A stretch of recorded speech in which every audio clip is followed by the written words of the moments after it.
Hello students, welcome to Tiwari Academy. तो देखिए, अब हम अध्याय 10 सदिश बीजगणित की प्रथम प्रश्नावली 10.1 को प्रारंभ करते हैं। चलिए पहले प्रश्न पर यहां पर हम पढ़ते हैं। आपको बोला गया है कि उत्तर से 30 अंश पूर्व में 40 किलोमीटर के विस्थापन का आलेखीय निरूपण कीजिए। तो यहां पर आप ये देखो कि आपको बोला गया है कि उत्तर से 30 दशमलव पूर्व में आपको लेना है और 40 किलोमीटर का विस्थापन लेना है। तो देखिए, आपको आलेखीय निरूपण करना है, अर्थात आलेख बनाना है। तो उसके लिए आपको x और y अक्ष तो बनाने ही पड़ेंगे। तो यहां पर हम सबसे पहले तो देखो y अक्ष बना देते हैं। ये आपके पास y अक्ष हो गया और इसी तरीके से देखिए हम यहां पर एक x अक्ष भी बना देते हैं। अब आप ये जानते हैं कि 4 दिशाएं होती हैं आपके पास। इस दिशा को हम बोलते हैं ईस्ट और हिंदी में हम पूर्व बोलते हैं। इस दिशा को हम बोलते हैं नॉर्थ और हिंदी में हम उत्तर बोलते हैं। इस दिशा को हम बोलते हैं वेस्ट, जिसको हिंदी में पश्चिम बोलते हैं। तथा नीचे जो दिशा होती है अर्थात उत्तर के बिल्कुल विपरीत दिशा, इसको हम साउथ बोलते हैं और हिंदी में दक्षिण। अब आप ये देखिए कि आपको बोला गया उत्तर से 30 अंश पूर्व में, तो यही मेन बिंदु है। यहां पर छात्र को थोड़ा संदेह होता है। तो आप ये देखा करो, उत्तर से बोला गया है, उत्तर मतलब ये वाली रेखा है ऊपर वाली, से 30 अंश पूर्व में। पूर्व मतलब देखिए उत्तर से पूर्व आप देख रहे हैं दाईं तरफ जा रहे हैं हम, तो 30 अंश पूर्व में अगर आपसे बोला गया है तो अब आप यहां पर ये 30 अंश का कोण एक बना देंगे। तो 30 अंश का कोण ये बनाकर अब एक आप रेखा बनाएंगे। तो इस तरीके से देखो आपके पास ये आ जाएगा। तो यही हो गया है, ये जो विस्थापन आपने बनाया ये हो गया उत्तर से 30 अंश पूर्व में। अब देखिए 40 किलोमीटर का विस्थापन दिया गया है, इसका मतलब ये जो दूरी है आपके, अगर ये हम O बिंदु मान लेते हैं और इसको हम P बिंदु मान लेते हैं, तो OP 40 किलोमीटर है। तो यहां पर हम लिख भी देते हैं OP बराबर 40 किलोमीटर। अब देखिए आपको आलेखीय निरूपण करना है, अर्थात ग्राफ पेपर पर इसको बनाना है। तो देखिए ग्राफ पेपर पर 40 किलोमीटर लंबा तो होगा नहीं कि आप OP बना दें। तो वहां पर आप अपनी तरफ से एक पैमाना मान सकते हैं। जैसे मैं एक पैमाना आपके लिए बता देता हूं, आप मान सकते हैं माना पैमाना 1 सेंटीमीटर बराबर 10 किलोमीटर। अर्थात अगर आप 4 सेंटीमीटर की दूरी बना देते हैं OP, तो आप समझ जाना कि आपने एक तरीके से 40 किलोमीटर की दूरी दर्शा दी है। तो इस तरीके से आपके पास ये आलेखीय निरूपण हो गया, जहां पर सदिश OP 40 किलोमीटर है और 30 अंश ईस्ट ऑफ नॉर्थ, या आप बोल सकते हैं उत्तर से पूर्व में दिया गया है। चलिए अब हम प्रश्न संख्या 2 पर आ जाते हैं। तो प्रश्न संख्या 2 में आपको बोला गया है कि निम्नलिखित मापों को अदिश एवं सदिश के रूप में श्रेणीबद्ध कीजिए। तो देखिए सबसे पहले तो हम अदिश व सदिश को जान लेते हैं, आखिर होते क्या है। तो यहां पर देखिए मैं आपको पहले बता देता हूं, तो अदिश लिख देता हूं और यहां पर हम सदिश लिख लेते हैं। देखिए अदिश वे राशियां होती हैं जिनमें कोई भी दिशा नहीं होती। तो जिनमें या जिनकी दिशा नहीं होती,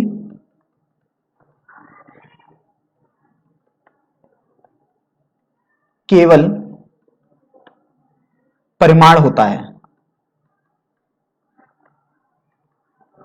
वो राशियां अदिश राशियां कहलाती हैं। जबकि सदिश राशियां वे राशियां होती हैं जिनकी दिशा एवं परिमाण दोनों होते हैं। तो अभी आप ये देखो कि हमने अदिश व सदिश की एक तरीके से परिभाषा आपको बता दी कि इसमें अंतर भी क्या होता है। परिभाषा इसी पता लग गया कि अदिश राशियों में दिशा नहीं होगी, केवल परिमाण दिया होगा। परिमाण मतलब एक न्यूमेरिकल अर्थात एक गणितीय वैल्यू दी होगी। सदिश राशियों में दिशा भी दी होगी। जैसे उदाहरण के तौर पर अगर आप देखना चाहें तो आपने देखा था कि अगर आप भार नापते हैं तो कभी भी आप भार को नापेंगे तो आप देखेंगे भार आप 40 किलोग्राम या किसी का 10 किलोग्राम या 50 किलोग्राम कुछ ऐसे बोलेंगे, लेकिन उसका कोई दिशा तो होती नहीं है भार की। तो इस तरीके से जो भार होता है वो आपके पास एक अदिश राशि होती है। अब सदिश राशि का एक उदाहरण देख लेते हैं। तो सदिश राशि का एक उदाहरण आपके पास त्वरण हो सकता है, क्योंकि त्वरण में देखिए आपको देखना होता है कि 5 मीटर प्रति सेकंड स्क्वायर है मान लीजिएगा त्वरण, तो इसका मतलब ये हुआ 5 और ये एक्सीलरेट कर रहा है, मतलब तेजी से बढ़ रहा है क्योंकि प्लस में है। इसलिए माइनस में होता तब आप बोलते थे कि एक तरीके से उसका त्वरण घट रहा है, इसका मतलब उसकी वेलोसिटी या हम बोल सकते हैं उसका वेग घट रहा है। तो ये एक तरीके से त्वरण का उदाहरण हो गया सदिश राशि में। अब ये तो आपने देखो समझ लिया। अब हम समझते हैं, देखिए यहां पर 6 भाग दिए हुए, सभी को हमें दिखाना है। सबसे पहला है 10 किलोग्राम, तो आप देख रहे हैं 10 किलोग्राम यहां पर आपको बोला गया है, तो इसमें कोई आपके पास दिशा तो दी नहीं है, 10 किलोग्राम सीधे बोला गया है। और ये बेसिकली आपको समझ में आया कि ये तो बेसिकली भार है, अर्थात एक परिमाण ही दिया हुआ है केवल 10, कोई इसकी दिशा नहीं दी हुई है कि किस दिशा में लग रहा है 10 किलोग्राम, तो इसलिए ये आपके पास एक अदिश राशि हो जाएगी। अब दूसरा आपको दिया हुआ है 2 मीटर उत्तर पश्चिम। अब आप ये देखो कि यहां पर आपको परिमाण दे दिया गया 2 मीटर, मतलब 2 परिमाण हो गया, और उत्तर पश्चिम इसका मतलब ये दिशा है, उत्तर और पश्चिम वाली दिशा में। तो इसलिए अब आप बोलेंगे कि ये आपके पास सदिश राशि हो जाएगी। यहां पर मैं आपको एक बात और बता दूं, अदिश को हम अंग्रेजी में स्केलर बोलते हैं और सदिश को हम अंग्रेजी में वेक्टर बोलते हैं। तो इस तरीके से अभी देखो हमने दो भाग तो हल कर दिए। अब तीसरे पर आ जाते हैं। तीसरे में दिया हुआ है 40 अंश। 40 अंश यदि आपको दिया हुआ है तो अब हमें देखना है कि 40 अंश में क्या हमारी दिशा और परिमाण दोनों आ रहे हैं। तो देखिए 40 अंश अगर आपको बोला गया है, इसका मतलब 40 एक तरीके से परिमाण दिया गया है, लेकिन कोई दिशा नहीं दी गई है कि किस दिशा में आप 40 अंश घूम रहे हैं या कोण बना रहे हैं। तो इसलिए चूंकि यहां पर केवल परिमाण है, अतः आप बोलेंगे कि यह आपके पास एक अदिश राशि हो जाएगी। अब हम चौथे भाग पर चलते हैं। चौथे भाग में आपको बोला गया है 40 वाट। 40 वाट के लिए हम लिख लेते हैं, तो 40 वाट हमने यहां पर लिख दिया। अब आप ये देखो कि 40 वाट बोला गया है। वाट एक तरीके से पावर अर्थात सामर्थ्य की मात्रक होती है। तो यहां पर आप देखिए, यहां पर कोई भी दिशा तो दी नहीं गई है, केवल मात्रक दिया है वाट, लेकिन मात्रक का तो हमें कुछ करना नहीं, हमें तो परिमाण पता है 40 और दिशा कुछ दी नहीं गई है। तो वे राशियां जिनकी दिशा नहीं होगी लेकिन परिमाण दिया गया होगा उनको हम अदिश राशियां बोलते हैं।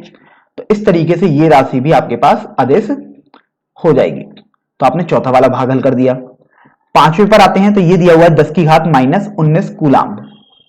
तो चलिए पांचवें वाले भाग को लिख लेते हैं, 10 की घात -19 कूलाम्ब। अब आप यहां पर भी देखिए कि कोई दिशा नहीं दी गई है, क्योंकि ये आवेश का मात्रक है कूलाम्ब, अर्थात आवेश दिया गया है 10 की घात -19, लेकिन इसमें कोई दिशा तो है नहीं, केवल आपको परिमाण पता है 10 की घात -19 है। तो आपके पास ये राशि भी एक अदिश राशि हो जाएगी। अब सबसे अंत में आते हैं छठे वाले भाग पर। छठे वाले भाग में आपको बोला गया है 20 मीटर प्रति सेकंड स्क्वायर। तो देखिए यहां पर हम इसको लिख देते हैं 20 मीटर प्रति सेकंड का स्क्वायर। तो अब आप ये देखो यहां पर 20 आपको दिया गया है, मतलब परिमाण तो दिया ही गया है। अब देखते हैं कि मीटर प्रति सेकंड स्क्वायर दिया गया है, हमने आपको बताया एक तरीके से त्वरण का मात्रक है। अब चूंकि प्लस होता था तो आप बोलते थे इसके अब वेग बढ़ता जा रहा है, अर्थात ये पॉजिटिव साइन के संग चल रहा है, तो इसकी एक तरीके से दिशा आपको दी हुई है कि वेग बढ़ रहा है। तो अब आप बोलेंगे कि ये आपके पास सदिश राशि हो गई, क्योंकि यहां पर आपको एक दिशा भी समझ में आ रही है। तो इस तरीके से आप देख रहे हैं कि 10 किलोग्राम,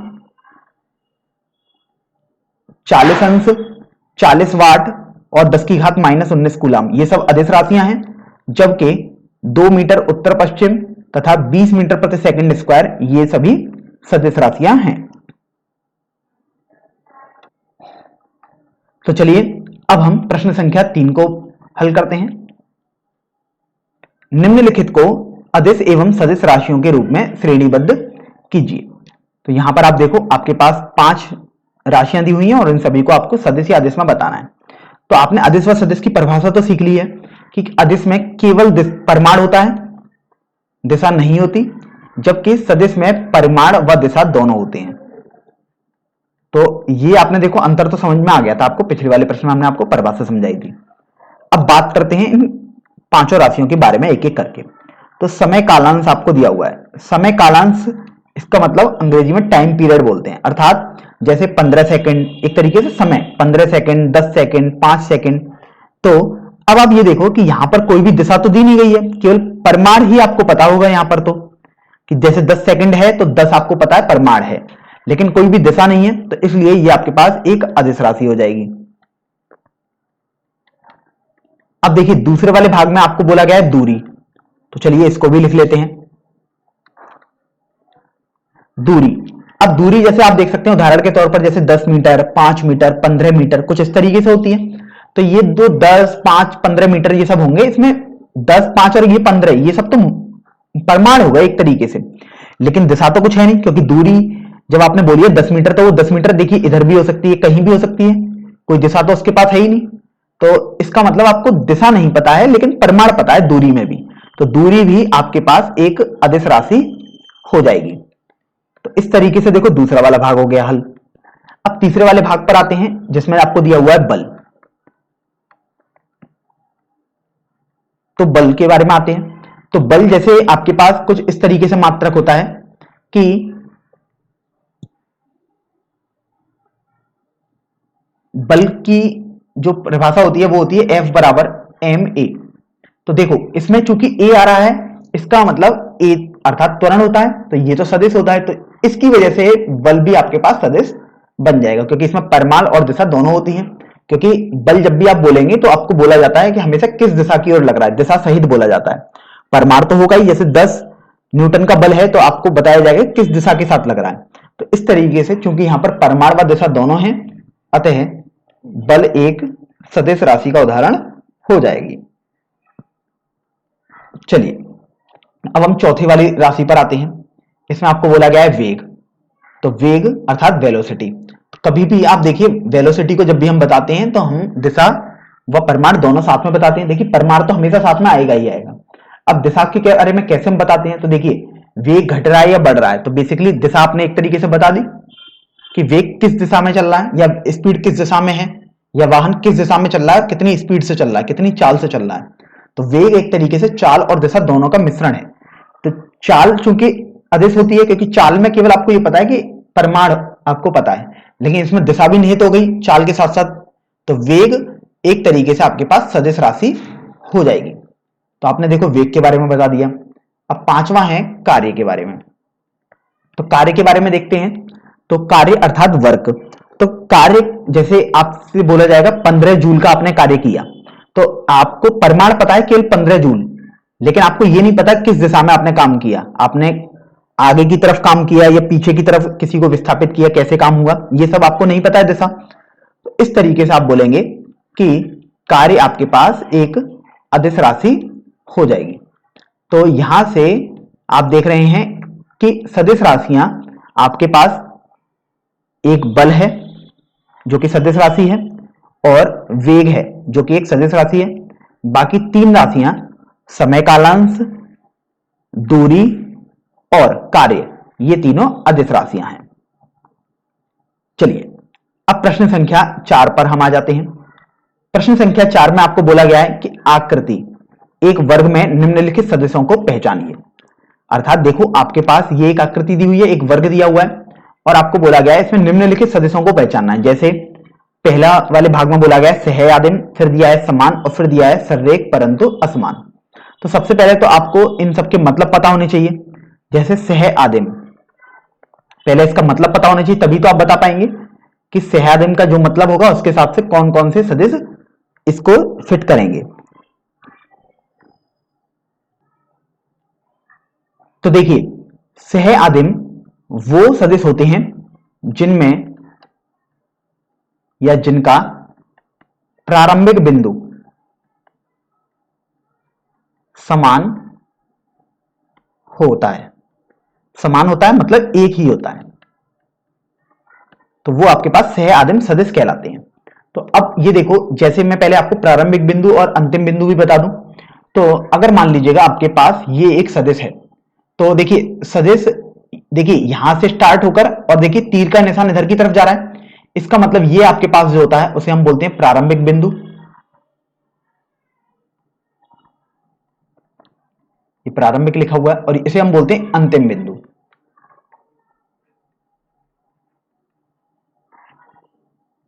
प्रारंभिक बिंदु को हम अंग्रेजी में बोलते हैं इनिशियल पॉइंट और अंतिम बिंदु को हम अंग्रेजी में बोलते हैं टर्मिनल पॉइंट या एग्जिट पॉइंट। तो अब ये देखो कि आपको ये देखना है कि ऐसे दो सदिश जिनका प्रारंभिक बिंदु समान हो। जैसे आप देखिए ए और बी में क्या इनका प्रारंभिक बिंदु समान है? नहीं, क्योंकि देखो ए का प्रारंभिक बिंदु ये है और बी का प्रारंभिक बिंदु यहां पर है, तो ये समान तो नहीं है। इसी तरीके से देखिए क्या ए और सी में होगा? बिल्कुल नहीं होगा, क्योंकि ए इधर चल रहा है और सी तो बिल्कुल नीचे ही चल रहा है। बी और सी में भी नहीं होगा, क्योंकि बी का प्रारंभिक बिंदु यहां पर है और सी का प्रारंभिक बिंदु देखिए यहां पर है, क्योंकि तीर इधर की तरफ है। तो अब देखो ए और डी में हम देखें यदि, तो ए का प्रारंभिक बिंदु भी ये है और अगर आप देखो तो डी का प्रारंभिक बिंदु भी आपके पास यही आ रहा है, क्योंकि देखो इस दिशा में ऐसे ऐसे चल रहे हैं। तो इस तरीके से आपको समझ में आएगा कि जो सह आदिम सदिश हैं वो आपके पास ए तथा डी वेक्टर हो जाएंगे। तो इसलिए आप यहां पर ए तथा डी वेक्टर करके लिख सकते हैं। अब ये ध्यान में देखिए, जैसे मैंने ए के ऊपर बार लगा दिया, इसको भी हम वेक्टर ही पढ़ते हैं, अगर आप चाहें तो तीर जैसा भी लगा सकते हैं। तो ये इसका उदाहरण हो गया। अब देखते हैं कि समान सदिश क्या होते हैं। तो सबसे पहले तो हम समान की परिभाषा पढ़ेंगे, फिर हम देखेंगे कि आखिर इस चित्र में अर्थात इस वर्ग में कौन कौन से सदिश हैं जो समान हैं। तो समान सदिश वो सदिश होते हैं जो बिल्कुल एक जैसे होते हैं। तो अब आप ये जानते हैं बिल्कुल एक जैसे का मतलब सब कुछ समान होना चाहिए, सब कुछ एक जैसा। और आप जानते हैं किसी भी सदिश में दो बातें होती हैं, एक तो उसका परिमाण और एक उसकी दिशा। अर्थात समान सदिश वे सदिश होते हैं जिनके परिमाण व दिशाएं दोनों समान होती हैं। तो आप यहां पर लिख सकते हैं जिनमें या जिनके परिमाण तथा दिशाएं बिल्कुल समान हो, वे आपके पास समान सदिश कहलाते हैं। तो इसको बार बार लिखने की जरूरत तो नहीं है कि वे कहलाते हैं ऐसे करके, बस हमने आपको यहां पर बता दिया। अब देखते हैं दूसरे वाले भाग में आपको तो समान सदिश बताने थे कि आखिर समान सदिश कौन से हैं। तो अब ये देखो समान सदिश का मतलब होता है दिशा भी बिल्कुल समान हो, परिमाण भी समान हो। अब देखो चूंकि ये आपके पास एक वर्ग है, इसका मतलब चारों भुजाएं बराबर होंगी, अर्थात ए वेक्टर का परिमाण भी बराबर होगा बी वेक्टर के परिमाण के, सी वेक्टर के परिमाण के और डी वेक्टर के परिमाण के, क्योंकि चारों भुजाएं बराबर हैं और हर भुजा किसी ना किसी एक वेक्टर अर्थात सदिश को दर्शा रही है। तो देखिए परिमाण तो देखिए सभी के समान है। अब आपको दो ऐसे सदिश ढूंढने हैं कोई से जिनकी दिशाएं भी समान हो। तो अब आप ये देखो कि ए वेक्टर इस तरीके से चल रहा है और सी वेक्टर भी इस तरीके से चल रहा है। तो आप देख रहे हैं दोनों की दिशाएं बिल्कुल समान है, क्योंकि देखो ये बाएं से दाएं की तरफ चल रहे हैं। तो इस तरीके से आपको समझ में आ गया कि ए सदिश तथा सी सदिश दोनों समान सदिश के उदाहरण हो गए, या आप बोल सकते हैं ए वेक्टर तथा सी वेक्टर। अब और भी देख लेते हैं, हो सकता है कोई और दो सदिश भी ऐसे हो रहे हो। तो देखिए डी सदिश ऊपर से नीचे की तरफ चल रहा है, जबकि बी सदिश भी ऊपर से नीचे की तरफ चल रहा है। तो आप यहां से भी देख रहे हैं कि बी सदिश तथा डी सदिश ये दोनों भी आपके पास समान सदिश के उदाहरण हो जाएंगे। एक बात आप यहां पर गौर करें कि सी सदिश मैंने गलती से लिख दिया है, देखिए इसका तीर यहां पर है, तो इसका मतलब यह हुआ कि ए तथा सी सदिश समान सदिश नहीं होंगे, क्योंकि ये मैंने ध्यान नहीं दिया। देखिए सी सदिश इधर की तरफ चल रहा है, तो ए सदिश देखो बाएं से दाएं चल रहा है, जबकि सी सदिश दाएं से बाएं चल रहा है। तो ए तथा सी सदिश समान सदिश के उदाहरण नहीं हो सकते, क्योंकि दिशाएं इनकी अलग अलग हो गई हैं। लेकिन बी और डी में हमने आपको अभी समझाया कि ये दिशा में बराबर हैं ही, और परिमाण में तो आपको पता ही है, क्योंकि ये वर्ग को निरूपित कर रहे हैं, वर्ग की भुजाओं को, इसलिए बराबर हो गए। तो आप बोल सकते हैं बी सदिश तथा डी सदिश समान सदिशों के उदाहरण है। चलिए अब सबसे अंत में हम देखते हैं संरेख परंतु असमान। तो तीसरा, पहले तो हम इसकी परिभाषा देख लेते हैं। संरेख परंतु असमान, इसका मतलब क्या है? संरेख परंतु असमान का मतलब है कि जो दो सदिश आपके पास इक्वल भले ही ना हो, इक्वल मतलब समान भले ही ना हो, समान में आपको दोनों चीज देखनी, परिमाण और दिशा। तो हो सकता है उनकी परिमाण और दिशा समान ना हो, लेकिन एक ही लाइन में आ रहे हो, मतलब पैरेलल हो, यहां आप बोल सकते हैं समांतर होने चाहिए। तो आप बोलेंगे जो समांतर हो, समांतर हो मतलब जरूरी नहीं है कि वो समान हो। समान और समांतर में अंतर यह है कि समान में तो दिशा बिल्कुल एक जैसी होनी चाहिए, लेकिन अगर मैंने एक सदिश इधर बनाया और दूसरा सदिश मैंने देखिए इधर बना दिया, तो आप देख रहे हैं एक सदिश इधर जा रहा है और एक सदिश इधर जा रहा है, तो ये समान तो नहीं है क्योंकि दिशा अलग अलग हो गई, लेकिन ये एक ही रेखा में चल रहे हैं, इसलिए ये सररेख कहे जाएंगे। तो यहां से आपको समझ में आ गया कि सररेख परंतु असमान क्या होता है। तो इस तरीके से तीसरे वाले भाग में आपको इन्हीं के उदाहरण देखने थे, तो यहां पर आप लिख सकते हैं सररेख परंतु असमान। तो आप देखो सररेख परंतु असमान में जैसे आप ये देखो कि एक ही रेखा में होनी चाहिए, तो आप देखो ए सदिश और सी सदिश इनकी दिशाएं तो अलग अलग हैं, तो ये समान नहीं है बिल्कुल, हमने अभी देखा समान तो नहीं है, लेकिन ये सररेख है क्योंकि एक ही दिशा में काम कर रहे हैं, तो इसलिए इनका उदाहरण हो गया ए सदिश तथा सी सदिश। अब कुछ छात्रों को देखिए ये संदेह हो सकता है, इसको हम अलग से बता रहे हैं, कुछ छात्रों को हो सकता है संदेह कि देखिए ए सदिश तो ऊपर की तरफ चल रहा था और सी सदिश नीचे की तरफ चल रहा था, तो ये कैसे एक ही दिशा एक ही रेखा में काम कर रहे हैं, तो ये कैसे सररेख हो गए हैं। तो चलिए हम आपको इसके बारे में बता देते हैं। देखिए कभी भी कोई सदिश है उसको आप उठाकर कहीं भी रख सकते हैं, बस आप उसकी दिशा को चेंज नहीं कर सकते, तो इसको उठाकर देखो आप यहां रख सकते हो, ऐसे आपने देखा दिशा हमने चेंज नहीं करी लेकिन हमने उठाकर यहां पर रख दिया, हो सकता है आप उठाकर यहां पर भी रख दें। तो इसी तरीके से अगर हम सी सदिश को उठाकर यहां पर ले जाएं तो आप देख रहे हैं कि अब ए सदिश और सी सदिश की दिशाएं भले ही अलग अलग हैं लेकिन ये एक ही रेखा में काम कर रहे हैं, तो अभी आपके पास सररेख हो गए। ऐसा ये नहीं कि इसी प्रश्न में हमने ऐसा किया है, ऐसा किसी भी प्रश्न में आप देख सकते हैं, क्योंकि वेक्टर या एक सदिश को हम कभी भी कहीं भी उठाकर रख सकते हैं किसी भी एक स्पेस में। तो इस तरीके से आपके पास ये प्रश्न संख्या 4 भी हल हो जाएगा। तो देखिए अब हम प्रश्नावली 10.1 का सबसे अंतिम प्रश्न अर्थात प्रश्न संख्या 5 हल करेंगे। यहां पर आपको बोला गया है कि निम्नलिखित का उत्तर सत्य अथवा असत्य के रूप में दीजिए, और आप देख रहे हैं आपके पास 4 कथन है दिए हुए हैं और सभी को आपको बताना है कि ये सत्य है या असत्य है। तो चलिए सबसे पहले हम पहले कथन के बारे में चलते हैं। यहां पर आपको बोला गया है ए सदिश तथा माइनस ए सदिश सररेख है। तो देखिए हमने आपको बताया कि मान लीजिएगा ए सदिश आपने बनाया, तो ए सदिश कुछ इस तरीके से आप बनाएंगे, और ये जैसे मान लीजिएगा आपने ए सदिश बना दिया। अब अगर आपको माइनस ए सदिश बनाना है तो माइनस ए का मतलब यह है कि इसकी दिशा परिवर्तित कर दिया आपने, बिल्कुल अपोजिट हो जाएगी माइनस चिन्ह इसलिए, लेकिन इसका परिमाण तो समान ही रहेगा। तो इस तरीके से देखो माइनस ए सदिश यहां पर कहीं आ जाएगा। तो अब आप ये देखो कि क्या ये सररेख है, आपसे ये पूछा गया, तो हमने आपको बार बार बताया कि ये देखने में आपको लग रहा है कि एक रेखा में काम नहीं कर रहे हैं, लेकिन हमने बोला कि आप एक सदिश को उठाकर कहीं भी ले जा सकते हैं। तो अगर आप इसको उठाकर देखिए यहां पर ले जा सकते हैं आप इस तरीके से, तो ये आपके पास माइनस ए सदिश हो जाएगा। तो आप देख रहे हैं दोनों एक ही रेखा में काम कर रहे हैं, तो चूंकि एक रेखा में काम कर रहे हैं इसलिए आप बोलते हैं कि ए सदिश तथा माइनस ए सदिश दोनों सररेख हो जाएंगे। तो पहला कथन आपके पास सत्य हो जाएगा। चलिए पहले कथन के बारे में तो आपको पता लग गया, अब दूसरे कथन के बारे में पता करते हैं। दूसरे कथन में आपको बोला गया कि दो सररेख सदिशों का परिमाण सदैव समान होता है। तो अब देखते हैं इसको कि ये सत्य है या असत्य है। तो आप किसी भी प्रश्न को याद करने के बजाय उन पहलुओं पर ध्यान रखें कि ताकि आपको कुछ एग्जाम्पल से ऐसा पता लग जाए कि सही है या गलत है। एग्जाम्पल आप सोचा करें, जैसे आप ये देखो दो सररेख सदिश बोले गए हैं। देखिए सररेख का मतलब एक ही दिशा में काम करने वाले होते हैं। जैसे आप देखो एक सदिश ये हो गया, अगर हमने इसको ए सदिश बोल दिया, और एक सदिश आपके पास देखो ये हो गया, ये मान लीजिए हमने बी सदिश बोल दिया। तो आप देख रहे हैं ए सदिश और बी सदिश काम तो एक ही रेखा में कर रहे हैं, लेकिन देखिए कौन सा बड़ा सदिश है, तो आपको पता लगेगा बी सदिश बड़ा दिख रहा है आपको।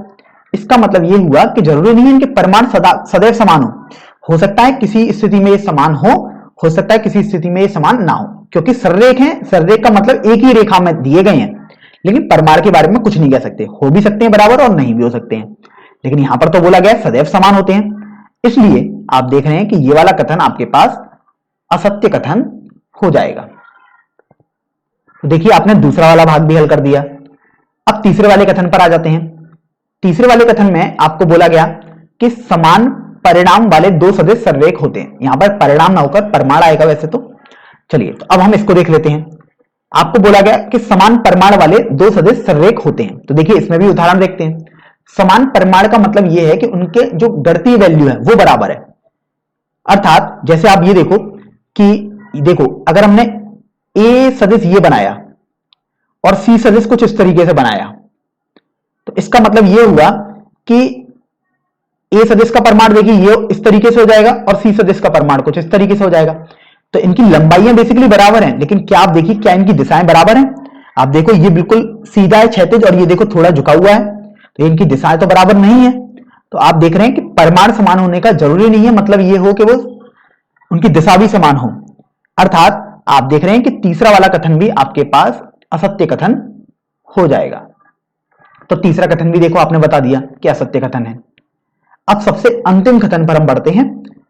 इसमें आपको बोला गया कि समान परिणाम अर्थात परिमाण वाले दो संरेख सदिश समान होते हैं। तो यहां पर आप ये देखो कि आपको बोला गया कि समान परिमाण के हैं और दो संरेख सदिश भी हैं, तो वो समान होते हैं। तो हमने समान सदिश की परिभाषा में आपको बताया था कि दिशा बिल्कुल समान होनी चाहिए, मतलब एक ही दिशा में होनी चाहिए। तो अब देखिए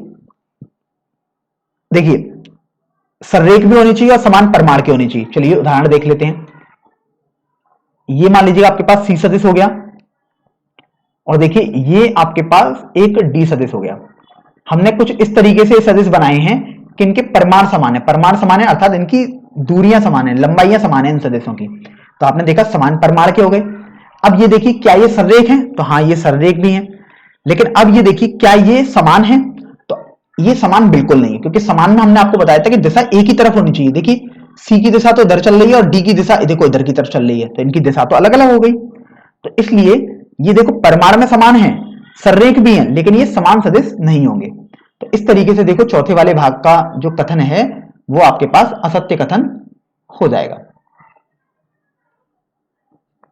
अब यहां पर एक बात पर और गौर करें कि देखिए किसी किसी केस में परिमाण समान तथा संरेख सदिश समान भी हो जाएंगे। क्यों? देखिए परिमाण समान है, देखिए संरेख भी हो गई। अगर मैं सी सदिश को उतना ही दूरी का बनाकर और बिल्कुल इसी के ऊपर लगा दूं, देखो ये सी सदिश भी हो गया। तो आपने देखा दिशा भी दोनों की एक ही हो गई, परिमाण भी समान हो गया और संरेख भी हो गए, क्योंकि एक ही रेखा में काम कर रहे हैं। तो अब ये कथन सत्य हो जाता है। लेकिन इसमें तो आपको बोला गया है कि सदिश समान होते हैं, मतलब आपको जनरल बात बतानी है कि क्या ये हमेशा ऐसा होता है? तो हमेशा तो ऐसा नहीं होता, कहीं कहीं हो सकता है कि आपको सही मिल जाए, कहीं कहीं हो सकता है गलत मिल जाए। चूंकि गलत मिल रहा है इसलिए आप बोल सकते हैं कि ये असत्य कथन कहलाया जाएगा।